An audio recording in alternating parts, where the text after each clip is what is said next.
आज श्रीलंका रे राष्ट्रपति निर्वाचन 2022 आर्थिक संकट परे यह श्रीलंका रे प्रथम साधारण निर्वाचन हेबाकु जाउछे।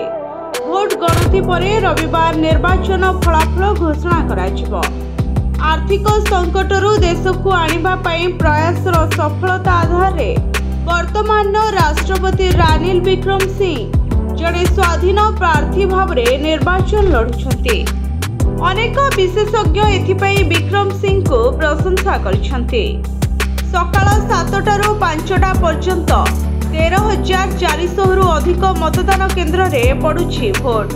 एही निर्वाचन रे प्राय 1.7 कोटी भोट देबाकू योग्य अटंती। रविवार दिन निर्वाचन फलाफल घोषणा कराजिबो। शनिवार अनुष्ठित हेबाकू थिबा राष्ट्रपति निर्वाचन उपरे नजर रखिबा पई यूरोपीय यूनियन एवं कॉमनवेल्थ एक दल पर्यवेक्षक श्रीलंका रे पहुंचिछन्ते। विभिन्न अंतर्जातीय निर्वाचन मॉनिटरिंग संगठन 116 प्रतिनिधि आगामी राष्ट्रपति निर्वाचन उपरे नजर रखिबा पई श्रीलंका रे पहुंचिछन्ते।